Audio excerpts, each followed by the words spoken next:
Yo, what's up? This is Splendid on Farside TV with a very special guest. Oh man. First of all, I gotta give the biggest rest in peace to the homeboy DJ Gargamel that kind of connected the two of us. And Oh yeah. that was definitely a huge loss, man. A huge loss. And the interesting thing that I realized by talking to Gargamel's moms is that my relationship with Gargamel wasn't about music. It was totally, it had nothing to do with that. Mm. I did a little merch, and then we would just kind of compliment each other on kind of how we conducted business. You know what I'm saying? And so Mm. he'd always say like, "Man, we the last of the real ones out here, man." You know what I'm saying? Yeah. And he never talked bad about anybody. And it was interesting. I was talking to my business partner Brown, and uh I was telling him about, so Gargamel was trying to get me to come out to the club that you guys were doing with Dion Cole, Yeah. which by the way, Dion Cole was one of the dopest things of COVID that I didn't find until about 8 months ago.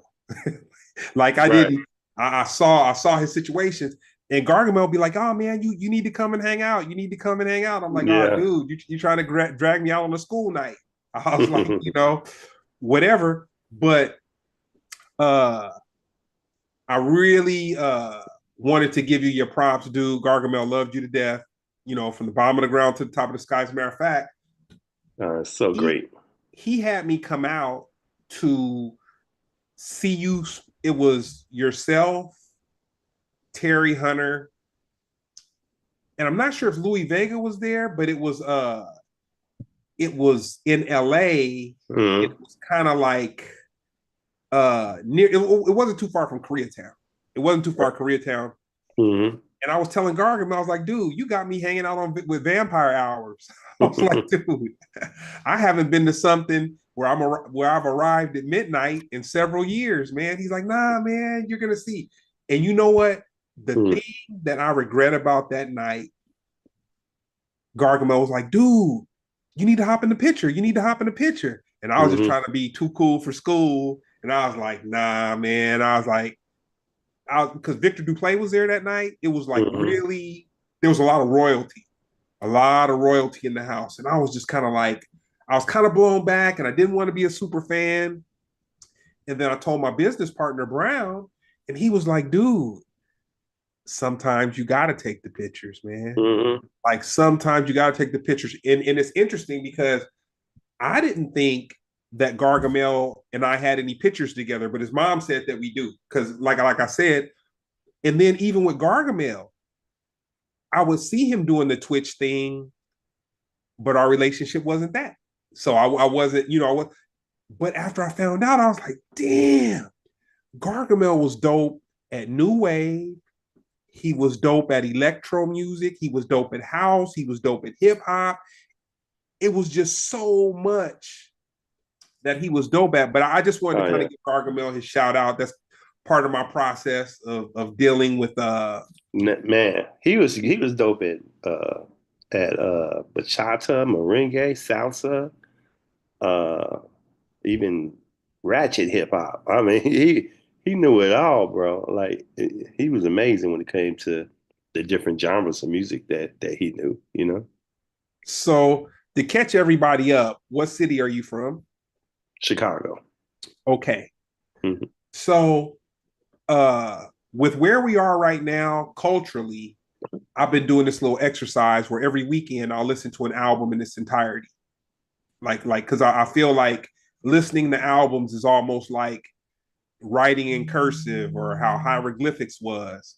And I feel like people are forgetting how to process that, like with the Jiffy Pop culture that we're existing in right now. Like no one has the patience. They just want quick fixation. You know what I'm saying? They Yep. just want that.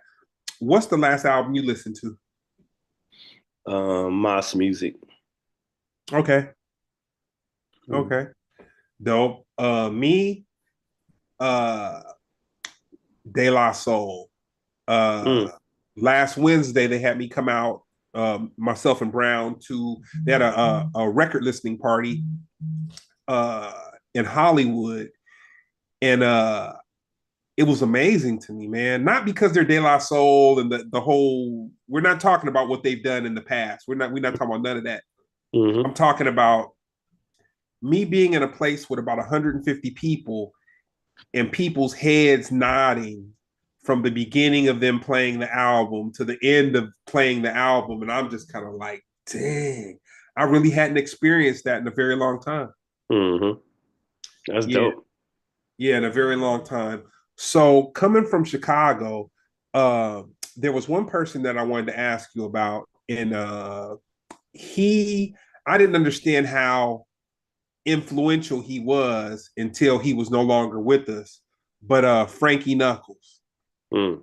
did you have the opportunity to see him like as he begun to DJ, or he was already a thing and you kind of? I first saw him in his very beginning days in Chicago. Okay, Mind you, he came from New York, right? So okay, I didn't know him or see him in New York City.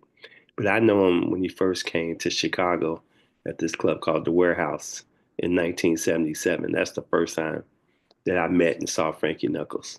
But I would go down there pretty regularly, and so we ended up getting really close, and I mean he was an amazing DJ, man. He had a fantastic ear, great selections. He also did a lot of edits back then, mm-hmm. even early back then in the late '70s, early '80s, and he just made it exciting for you to experience him in the club. And mind you, that's coming from a DJ. I was DJing before Frankie came to Chicago, right? But for me, you know, that's the first time I kind of, well, no, not the first time, but they had a Richard Long. He had a Richard Long sound system in the warehouse, which is fantastic sound system. I had heard that sound system before, but in this other club called the Den One in Chicago. But uh, he just the warehouse had a certain vibe and atmosphere that was really cool as well. And but the best thing I remember about Frankie is just him as a person, right? I mean, he was such a freaking great guy. You know what I'm saying? I mean, such a great guy, man, and very helping, very giving, and anybody who came across Frankie, man, you'll hardly ever hear a bad word about him, man, because he was so cool, so nice, and I think that again, we became very close, and he would always ask me about my wife or my son, and I spoke at both of his ceremonies once he passed Mm-hmm. away, the one in Chicago and the one in New York, and that was pretty tough because of the great memories that you share you know your friend, and Yeah, and so he meant a lot to a lot of people in Chicago. By the way, he meant a whole lot, but especially to me and my crew. He was very close with all the DJs in my crew as well. So yeah, just a great guy, man. it's interesting you say that. Hmm. I spoke at Gargamel's funeral, Hmm. and one of the stories that I told the very first time Gargamel came by my warehouse, uh, he came by and I was we were doing some business on something totally different, just totally different help. Like he had a project going on, and someone referred him to me, and man, we just became friends. We just hooked up. So the very first time he came over, he left, and about 15 minutes later, I went to get something to eat. So uh, I left my warehouse and I saw him pulled over by the sheriff. Hmm. And so, the sheriff were talking to him, And I called the person that put us together, and I'm like, dude, who you got coming over to my who you Right. got coming over to my spot, man? They, da da da da da. They're like, nah, man, Gargamel's cool. Like, da da da, don't trip, don't trip. So I went, got something to eat, and then I called him 20 minutes later, and he's like, ah, man, they just giving a brother the blues, man, and whatever. Right. And we just stayed so tight after that. And to tell you how crazy it was, he lived so Nancy, like they live 5 minutes from my office. I Okay. never knew where he lived. Oh, I wow. never knew where he lived. Right. And but he was a great talent, man. And I really I'm still not right. You know, Yeah, I'm yeah, I'm yeah. I'm I'm I'm, I'm still not right. But I feel like Gargamel's purpose was to bring people together, which was like that's what he did. Like he Uh-huh. was, you know, he DJ'd. My business partner has a retail store, and so Hmm. Gargamel DJ'd the soft grand opening of a new location. I also had DJ Sunshine or Sunrise Sunshine, the female. She's from Chicago too. Sun, Oh, I know, I know who you're talking about. You messed me up with that name, no. you know her personal name, but you Yeah, know who I'm yeah, talking yeah. about. No, yeah, I know who you're talking about. Yeah. So Gargamel started spinning, Hmm. and I was like, it was almost like he spent the set for me. I Yeah, was yeah. like, I was like, I just didn't, because our relationship wasn't about music. I just had no idea how talented the dude was, man. I mean, when I say no idea, Mm-hmm.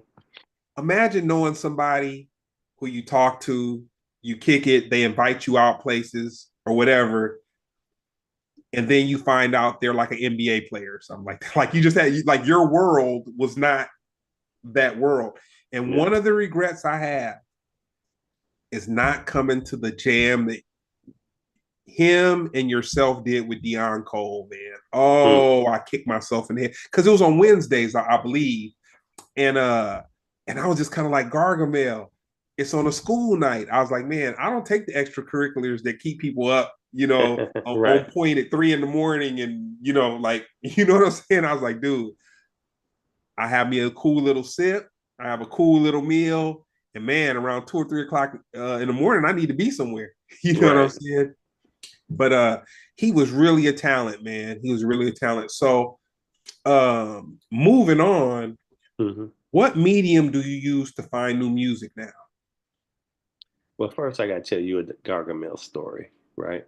Mm-hmm. So I met Gargamel through Terry Hunter, Oh. right? And so when he knew I was moving to LA, he was like, "Man, you got to meet Gargamel, right?" Uh-huh. And I'm like, "Cool." And and cool and hang with Gargamel because we street guys. I'm from the projects. Terry from the street. You know what I'm saying? And Gargamel, same thing, right? Where he grew up, right? And so he's like, so that's kind of how we connected. So anyway, so we hanging out, and when I started my thing at the well, I'm like, okay, I got it. I don't know a lot of people in LA, right? So I'm gonna hit Gargamel up. Hey man, bro, I'm doing this thing, and he was cool. I mean, just fantastic, bro. And he's like, oh, I got you, Wayne. Let's do this, and cool. So we started doing it. And then he was shocked because Nam was coming to Anaheim, right? Yep. And he was like, you got to come to Nam. And he's like, you going, right? I said, man, he was shocked to know that I never been to Nam, right? You been with the record label all that time? You never been to Nam? I'm like, no, bro. He's like, listen, Wayne, you got to come. And I literally took the train to the stop by his house, right? Okay. And he picked me up from there and then took me the rest of the way to Nam, right? Yep. In Anaheim. In Anaheim. And so I get in there, man. Let me tell you something. Gargamel, when I tell you he knew everybody, oh, it's Dude. insane, bro. I mean, he introduced me to so many people. I was like, who you don't know? I mean, he knew. Well, he knew everybody, man. It was insane, right? I'm like, this dude is off the chain, you know? He knew Roland, he knew Pioneer people, he knew, I mean, he knew everybody in that place. He knew, you know, the rapper crews from LA and from the Bay Area and stuff. He introduced me to everybody, man. It was insane, man. Everybody knew him. I'm like, wow, this guy is so connected, you know? He's Yeah. really a legend, man. Really a legend, you know? Oh man. Uh I look at it like maybe I wasn't supposed to know. Maybe we were supposed to be homeboys, and I wasn't supposed to know about the music thing until after the fact. You know what I'm Right, saying? Because that right. would have been we probably would have been homeboys. Like I probably would have been fanning out. You know what I'm saying? Right. Yeah. But he hit me up one time. Oh, for the show, I think it was Grammy weekend, and Terry Hunter was out here, and he really called me up on the phone with Terry Hunter, and I'm just like, Right. Right. I'm like, dude, you know these cats. I'm like, you know these cats. He's like, nah, man, chosen few DJs. Da da da da da da da da. Right. Let me tell you something. The best time that I've had in LA in the last 12 months was that show that you guys did. And I can't remember if Louis Vega was there or not, but I know for sure upstairs was the VIP room, Mm-hmm. but it was just a very small space. And I just remember feeling like, man, it's just too many people up in this little like no Right. air conditioning, no nothing, just so many people. Mm-hmm. And I saw you there, and I saw Victor Duplay come, and I'm just like, dude, I'm like, because I love house. Like I really, Mm-hmm. and when I say I love house, I would say I listen to about 5 hours a day. Mm-hmm. Like literally, whether it's I'm in the Kerry Chandler a lot right now. That's like what Gary, I'm bad boy. He a bad boy. man. Mm-hmm. And I'll tell you this: the best find musically that I've had in the last 3 years, over and over by Sylvester. Oh yeah, that's a classic. Oh man, Mm-hmm. oh man. So with you being involved, and we're gonna get into the A&R and all that stuff or whatever, but I just had to get this Gargamel thing off because I Mm-hmm. just he was just such a wonderful dude, man. Like Yeah. really uh yeah, really just a great dude. Question. When did you realize what an A&R person was? When I read about it, so I was working at a label, kinda. It was Okay. an independent label called Trax Records, and I would go down there because I was getting my own records pressed. Right. It was a Mhm. pressing plant. Right. And the guy just saw that we were doing constantly coming back for reorders, so he wanted to get in the business, right? And so once word got out that this guy was pressing records, this is where you can get your record pressed, and other producers and DJs started coming down, you know, playing their cassette tapes. Hopefully, this guy would press it, right? And so he didn't know though. He didn't know about the music, right? And so he's old, you know, he's a white guy, old white guy. And so he was like, he would always ask me, Wayne, what do you think of this? Because I was always down there. What do you think of that? So I'm thinking, oh, he played me some. Oh, that's hot. You know, like, no, that ain't good. No, you know what I'm saying? And after a while, I realized what I was picking, he would press and put out, and what I wasn't, he wouldn't press. And so one day, he called me at home. Was like, hey, when you coming down? I'm like, coming down? I didn't have no records to press, right? What you mean coming down? Man, I want you to hear some stuff. And so I come down, I'm like, all right, I'll come check it out. So I came down there. He said, hey, what do you think of this? What do you think? I'm like, oh, this guy, right? I see what he's doing, right? So I was like, I said, told him, like, bro, you got to pay me for that to pick these records, you know? And he's like, oh, I'm not going to pay you. I'm like, all right, cool, peace, right? And so after a while, maybe 4 or 5 days go by, he called me back again, like, man, come down, let's talk about it. Maybe I can give you a little something. I'm like, his name was Larry Sherman. I said, all right, Larry. I said, okay, but you got to give me some money, bro. 'Cause at that time I wasn't working. We had hardly any money. And so that kept going on and on. And then I realized that these records were blowing up. I mean, not just in Chicago or Detroit and New York, they were blowing up around the world. I was like, whoa, these records are getting big, right? And what happened is Jive Records was based in London at the time. And so they came to ask me to work for them because of these house records that were blowing up out of Chicago. And they met me and they asked me to do A&R. And I didn't even know what A&R was, right? But I ain't got no money. I wasn't barely working with that guy, right? So I was like, okay, right? I just said okay, right? Okay, yeah, I'll do it, right? And so I show you how broke I was at that time. I literally, my car had gotten repossessed at that point, right? And I literally had to hop the train to go down I went to Crock and Botanos to look at the book to see what A&R was. I mean, it's before Chat GBT, let me put it that way, right? I mean, Yeah. right, this is 80, 83, 84, right?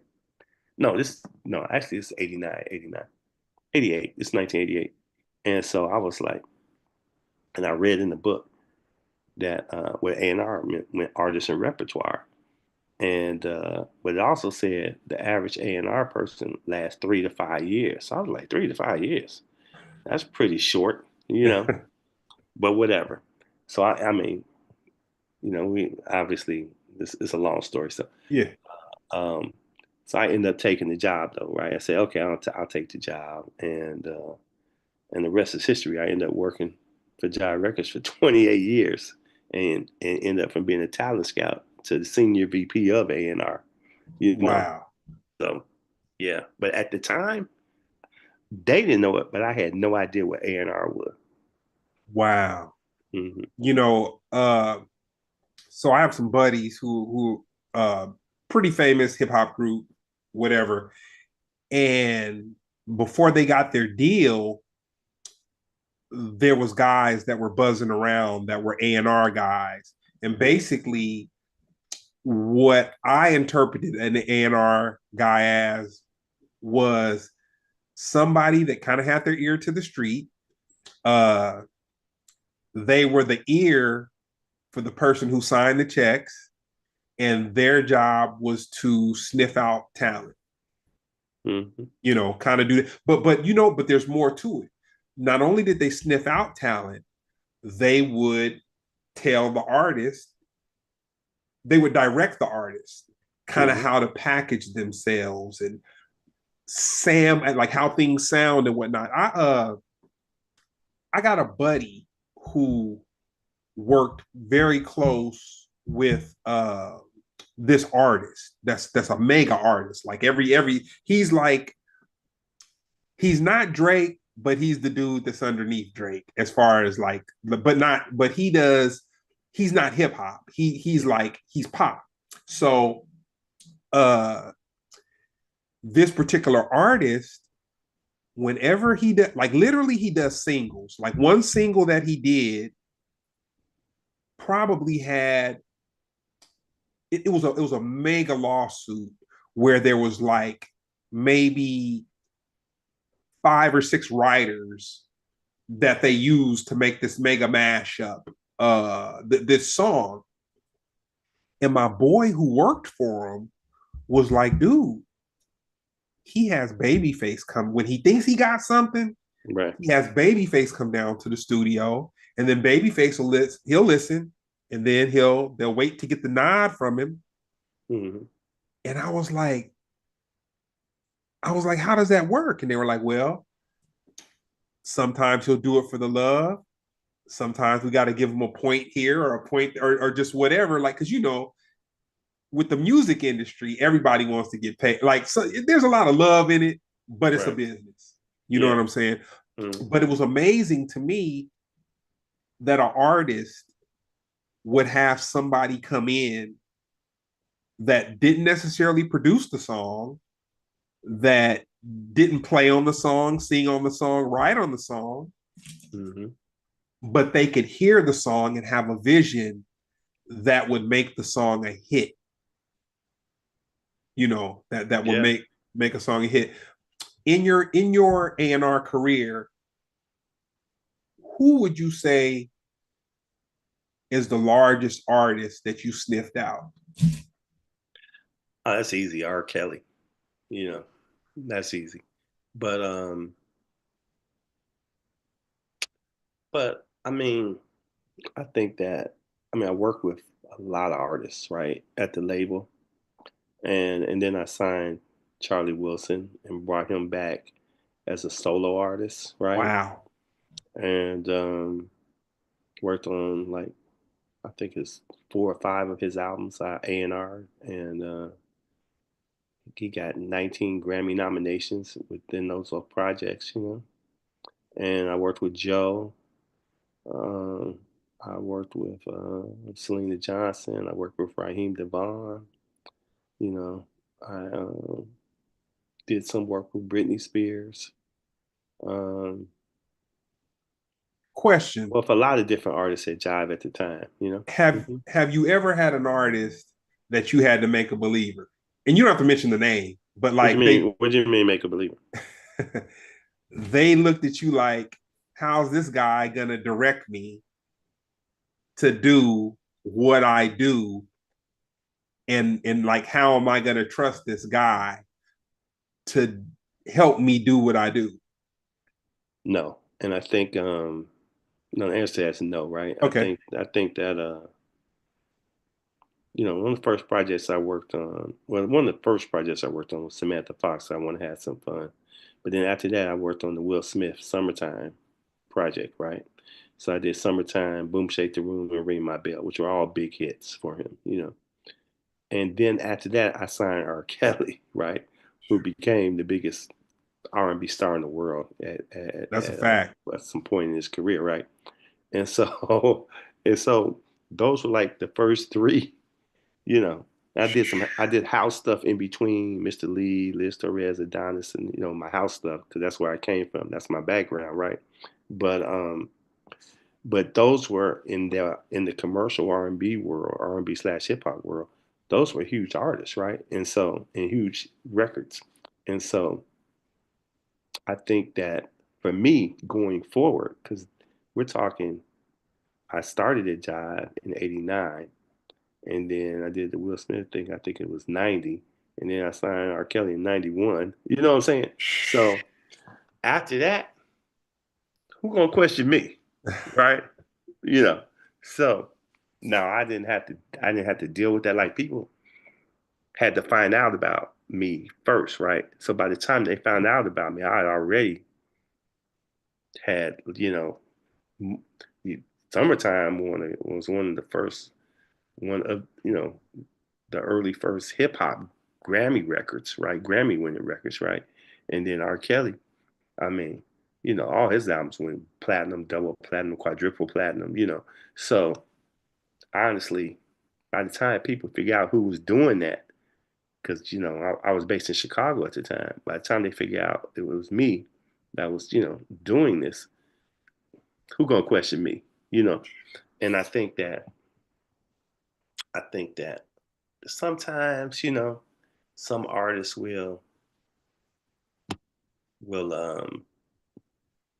they might question your direction. Like I had an artist question. I had found this record called "Hate It or Love It," but it wasn't called that at the time. It was just a track, and that's the "Hate It or Love It" song that 50 Cent did, Yeah. right? But I found the track first, right? And so I gave it to one of my artists, and they didn't want to do it because it was an R&B artist, and they wanted to. They said it was too hip hop for them, right? Huh. And Mary J. Blige does it anyway, right? But whatever. But I'm like, you know, I tried to convince them to do it. They wouldn't do it, right? They just wouldn't do it, right? And but honestly, that sort of stuff, that's kind of day loss, right? But Yeah. um, but very rare did someone question my direction, quite frankly, you know. Um, there were a couple, especially a couple male artists who, because Robert had blown up so big, they thought I might have been biased toward him or whatever, Nah, that's not you it. know. And they wanted, and I would suggest him producing for them, you know, or writing for them, and they thought I was just doing that because I was being biased because he was known as my artist. But I'm thinking I'm looking out for them, right? You had a Right. formula and they were just slow. You know, so whatever. I get it. The ego's a dangerous thing. Let me say that, right? Man, But no, I was never like that. I never. I always tried to give whatever project I worked on. I always gave 150%. I'm proud of everything I've worked on. If it worked, if it didn't work, I don't care. I'm proud of everything that I've ever worked on. So that's how I feel. Yeah. so there was a genre of music that's kind of like a forgotten genre. Mhm. And it changed my life. Honestly, so my childhood best friend, his brother, back in 84, 85, he came across some inner city wax and big fun, Mm, big fun. And, here in California, you know, hearing that music and it really sounded like a fun song, mm, it kind of just like captivated me and kind of pulled me in. And then I realized that there was a genre called hip house.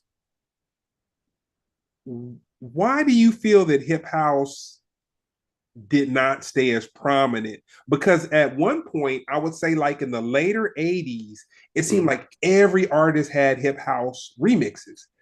But being the A&R person, being the house dude that you are, what do you think happened to the genre? Well, one, labels didn't know how to market it, and they didn't want to put money behind it because they never really want to put money behind dance projects, right? Which I can't understand, right? But whatever, because they did in Europe, right? And they did well, Uh-huh. right? But for whatever reason over here, they didn't want to do that. And so, if you're not going to support the record with marketing dollars and promotion dollars, then in this country, it's not going to pretty much do well. So, I mean, there was obviously there's one or two here that did good. I mean, obviously Crystal Waters did well. CC Peniston had some big records, but I mean, those are needles in the haystack compared to all the music that comes out. And when it comes to hip house, because I was heavily invested in hip house. We did Mr. Lee, I did White Knight, White Boy Mike, I did Fast Eddie was he was on the opposite label in Chicago that the independent label that I was in, but we were all pretty close. We all knew each other. And so with Mr. Lee doing that and Fast Eddie doing that, and so many oh my God, oh, damn, I can't believe I can't think of his name. Rest in peace. But there were a lot of rappers Yeah, there who were doing house music, at that time. we recently Tyree lost Tyree Cooper, he was big in that. one of the guys from Twin Hype, Mm, and then Alias too. Oh mm. man, Alias. When I heard Jungle Follow Me, Brothers. yeah, man, the Hmm. Jungle Brothers was the largest at that time hip house song that I heard. And when Hmm. Queen Latifah came with the remixes, Queen she Latifah. came with a series of hip house remixes, and I was just kind of like, dang, KC Flight. yeah, Hmm. yeah. So they tried, they put it, but they didn't they didn't really back it. That's the bottom line at the end of the day. they didn't really back it, you know. It was more, I feel like me looking at it now and then kind of dealing with the entertainment industry a little bit, I Hmm. look at it like the pe- the people that had the money, they looked at it as like a remix situation to give songs a little traction that already a song that maybe didn't have traction, Hmm. that was like the second chance. Well, I'm keep it real with you. The most of the labels at that time were based in New York, and the New York-based labels, if it wasn't from New York, right, they really wasn't going to invest in it, right? They were really investing in their own artists at that time, you know. And so if it wasn't New York based at that time back then, like now, and mind you, I'm working for a label, and I'm in the meetings and I'm hearing the nonsense they talking about when it came to other artists outside of New York, you know. And so that always, like, I always was getting the debates and arguments, you know, because I didn't care, you know. So, but they were really they were really biased like that, you know. Wow. Hmm. Wow. So one of the club nights on Wednesday that you guys were doing with Dion Cole, you had one of my favorite comedians there. And that's where I told Gargamel I was kicking myself in the butt. He said, "Man, Corey Holcomb came down for a hot second, man. He came through." And Yeah, he that's my and man. Gargamel was like, "Man, it was almost like a little Chicago reunion." And I'm like, man, I got invited to the, but I told him if I would have known how all you guys were connected and who you were, and because honestly, I was telling Gargamel, I'm like, dude, they're doing that. You guys are doing this little club. I think it might have been in Hollywood or something like that. And I'm The like, well. dude, people are getting talent that is worth money. Like people, like you guys are doing something that's cool and sexy on a Wednesday night. Da da da. Hmm.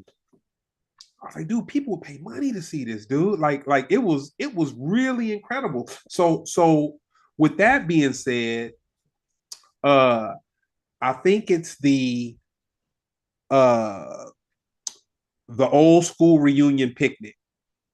Is that you guys event that you guys Hmm. do? Yeah. So it's crazy because I found out about it listening to Corey Holcomb's show. Really. He talked about how dope this event was or is that they have in Chicago. And he's like, man, even the gangbangers chill out. Like he said, there's this event, and he said it's almost spiritual. And I'll tell you this, man, Hmm. the reunion picnic is on my bucket list, man.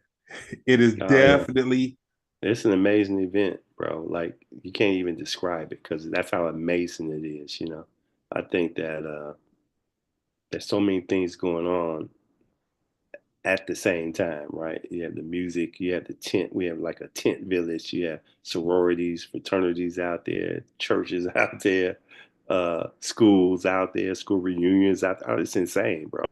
You know, and they all are there for the love of house music because obviously that's where house music was created in Chicago. And so um, it's like one big house nation love fest in that park. And there's nothing like it, bro, in the world. I can easily say that. There's just nothing like it. And so, to be part of something like that and um, honestly, I could die tomorrow and the legacy of that event will be forever. Like, I mean, because everybody comes, the adults come, the kids come, so the new the which will gangbangers become new come. house heads. Yeah, it don't matter, bro. We're all in one. one nation under a groove. You feel me? That's what it is, you know. And so I think that, and that's Chicago though. Chicago is all of that, you know. So, and real recognize real. But Corey, man, just like Dion, man, just like Godfrey, man, these all brothers from Chicago, man. And I mean, you know, Chicago has put a lot of comedians in the worlds too. Oh, for Bernie sure. Mac, rest in peace, Bernie Mac, and I mean uh, uh, James Hanna, who was a great comedian, rest in peace him, man. Uh, Damon Williams. I mean, so many, bro.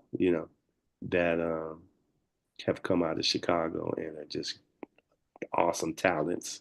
And People so, don't give Chicago their props. It's more than the Bulls. It's a yeah, whole lot more than the Bulls going on yeah, of for course. sure. Now, maybe about 2003, I had an opportunity to go to France to Cannes, and I went to meet him. And basically, I was delivering a record Mhm. to a German label that had licensed. Because see, back then you could get a budget, Mhm. you could put a put the record out in America. Then it's kind of like the gift that doesn't stop giving. You could license territory, so you could do Europe, you could do Asia, you can do like all these little Netherlands, ways that yeah, you all that. can, that you can make money. And so while I was out there, I ended up kicking it with Louis Vega's manager at the time, and I don't even remember his name, but because we were all like it was a very at that time Midam. It was big, but everybody kind of clicked up because we were just excited to be there. We were trying to figure out who had the money, who was spending the money. There, you'd have these meetings, and the meetings were really a beer in 10 minutes. That's what a meeting was. You sit down with somebody who had the money. You might at a bar or restaurant. You weren't really playing music because it was like a bar restaurant, but it was kind of like the introduction. Hmm. And then if the conversation was cool enough, then you could go by somebody's hotel room or something like that the next day and kind of get something hooked up. But I was able to see Louis Vega spin, and it was a little club. It was small, and it was. I remember Raphael Sadiq was there, Questlove was DJing, and Louis Vega spun, and I was just blown back. I was like, wow. I mean, that was major. And then I'll tell you something else interesting about Louis Vega. Uh, I didn't understand. So his artist, or I know that he did remixes with her, India. Hmm. And the crazy thing about her, I just really got into her in the last like 2 years. Like I'm way behind. Hmm. And the crazy thing about her is that I'll have conversations with people, and depending on who I'm having a conversation with, they're not even tripping off the house. Right. They're talking about salsa. Right. And I'm just Yeah. kind of like, dang, that was yeah, that's yeah, that was a good one. So how did the chosen few DJs come together? Oh wow. So started in 1975. Um, I started I started DJing in 73, but 75, I put together a crew, and I put together one of the guys, he made flyers, right? Designed the flyers. The other guy, he had speakers. The other guy had turntables, right? And then I was DJing. I had the records, right? And so that's kind of how I came over. And at that time, I had started playing disco in '75, right? Because Mhm. in '73, '74, parts of '75, I was playing R&B and funk. But then I went to this club and heard this music. I was like, oh my God, I'm just gonna start playing disco, right? And so in '75, I changed it. Well, I started the crew and we called it the Few Disco Corporation. And that's how that's how the Chosen Few began. And then a few years later, 2 years later, most of them had graduated and went off to college. And so I needed to start a new crew. But I said I was gonna make it on DJs because by that time I had my own turntables and speakers and stuff. And so I got my brother involved, Jesse Saunders, and he was the Quick, quick, first. quick, quick question. Hmm. So when you were DJing then, were you using belt drive turntables? Yes. Oh my God. Hmm. So it wasn't Yep. no scratching or nothing like that. It was just purely blending. Honestly, never scratched. I never Wow. scratched DJing. See, for a disco DJ, that was a no-no. That was hip hop culture. You know, disco DJ scratching, that was kind of looked down upon. You know what I'm Wow. saying? You'll never hear a Louis Vega scratch or a Frankie Knuckles scratch or a Ron Hardy scratch. You'll never hear that, right?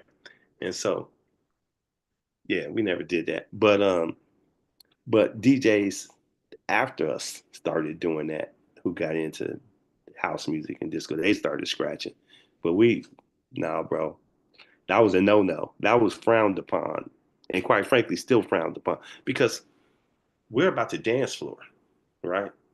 And how you gonna dance and some scratching? You know, it messes up the dance floor. You know, so nah, bro, we was not with that.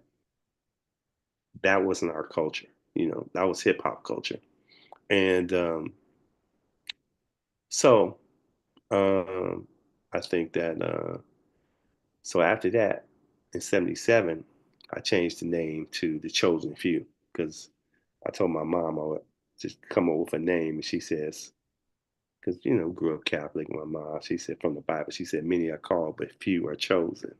And I was like, oh wow, I like that, Chosen Few.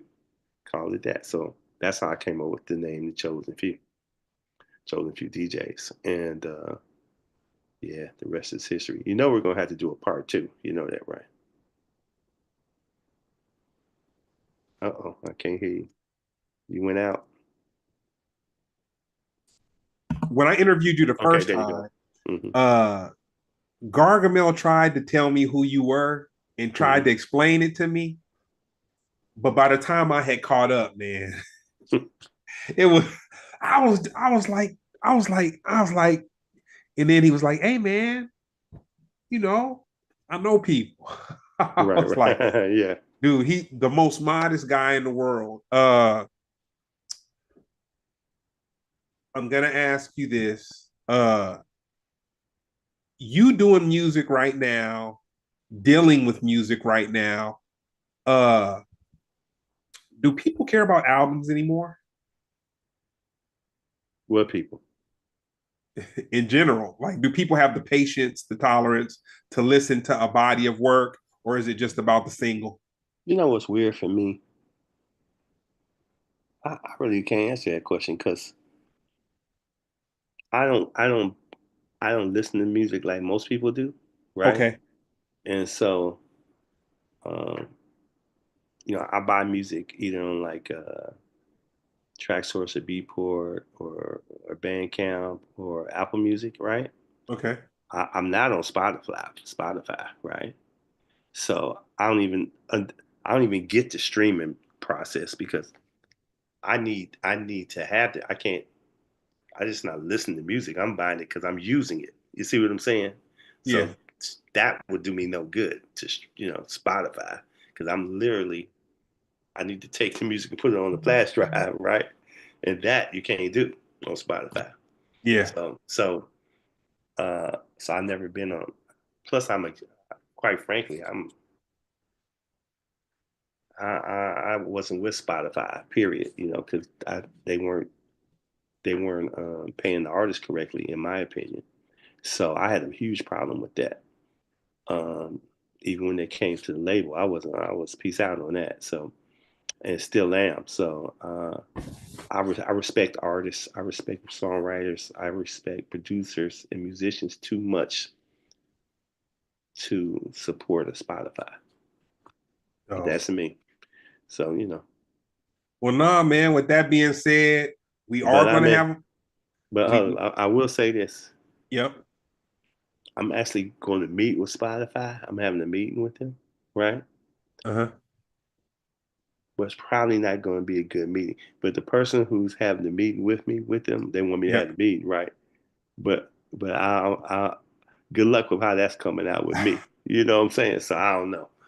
But you never Well, know. I never say never, right? But I don't know because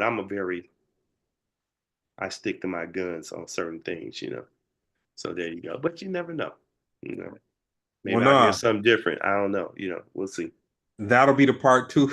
That'll be the part two of the interview. There you go. How that went, and if they were able to make it make sense to you.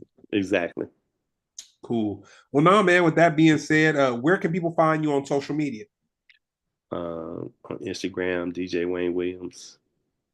TikTok, same thing. On Facebook, Wayne Williams. Um, that's where. Cool. Well, Mm. with that being said, this is Oh, oh, go ahead. and my my company Instagram is chosenfewdjs.com. Okay. Yeah, When is the family reunion? company Instagram. Company, did I say email? No, I meant company IG, Okay. chosenfewdjs.com. When is the reunion? July 11th, Okay. 2020, All right. 2026. All right, man. You giving me Count it. some grown up goals. And we're doing a cruise 2027, January 3rd to the 10th, 2027. That's going to be off the chain. And we're going to St. Thomas, St. Martin, and Dominican Republic, 7-day cruise. Now that's a goal. Yeah, I think that will be my goal there you right go. there. There you go. Cool. Yeah, Well, that being said, man, this has been another episode of Splendid Radio on Farside TV. I appreciate your wisdom. I appreciate you sharing some conversation about Gargamel. Rest in peace, dude. Incredible guy, like an incredible guy. awesome. Miss him to death. But Yeah. thank you for everything. This has been another episode of Splendid Radio on Farside TV. Peace.